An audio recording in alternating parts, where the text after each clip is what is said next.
you for coming to the American Translators Association 56th Annual Conference in Miami. Look for people wearing a pink ribbon, which is a first-time attendee. You don't even need to really look at the pink ribbon, you just have to look for the overwhelmed look on their face. First-time attendee. Perfect, so you can find anywhere here that's, towards the table.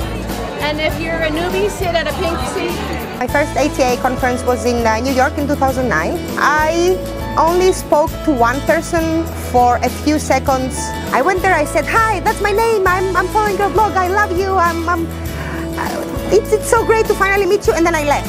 I don't think she had time to reply and say, nice to meet you too, or hi. Because of this tag, people are pretty apt to say, "Oh, you're new? Well, come with me." I think every division is different, but the idea of the division is to have a focused commonality. I think a lot of people can be pretty introverted, especially when you're working alone in front of a computer as a translator, or you might be working as sort of a person who stands in the background. As translators, we're often locked into our offices and you get cabin fever.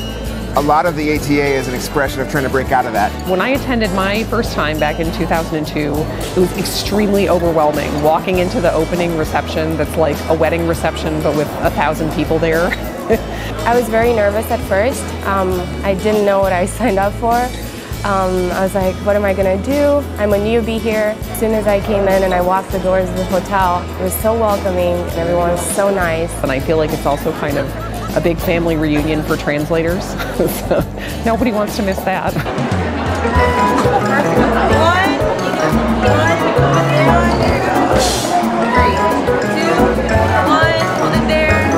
That was a bit embarrassing because I was wearing blue bunny ears.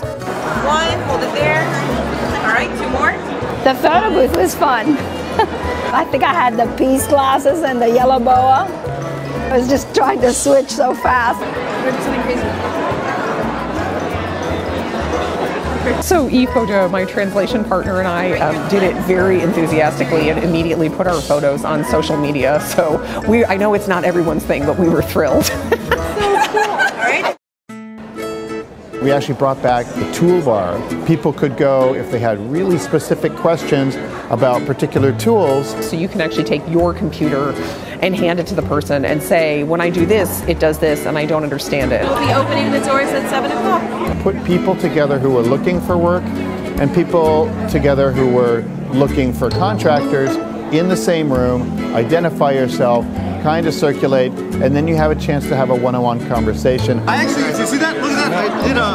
I started a bilingual fashion magazine in China. Well, I do have experience in transcreation. It is extremely important to be able to project your services on a professional basis, and I think that's one of the many great resources. Is it your responsibility as an interpreter to be the linguistic expert for the judge? I think it is.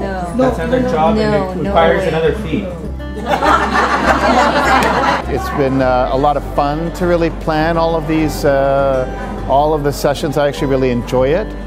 To kind of create this sort of menu of all the different types of sessions out there, so there's something for everybody. How many of you have a Twitter account that you actively use for business?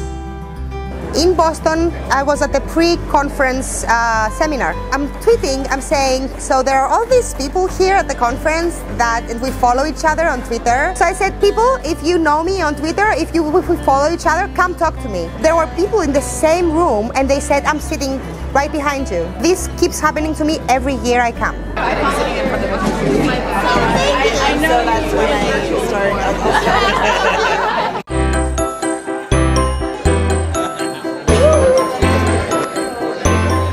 The Tweet Up is pretty much a bunch of us very active on Twitter, getting together and tweeting through an entire breakfast. It's usually a bunch of people who sit around, nobody looks at anybody else, and play with their phones. And everybody's saying, we're here at the Tweet Up, we're here at the Tweet Up, and you don't talk to the other people at the table. We tweeted about tweeting, actually. Translators are very active on Twitter, and it's nice to see the faces behind the Twitter handles. You want to be my selfie? The quickest way of taking your picture and bringing it out there.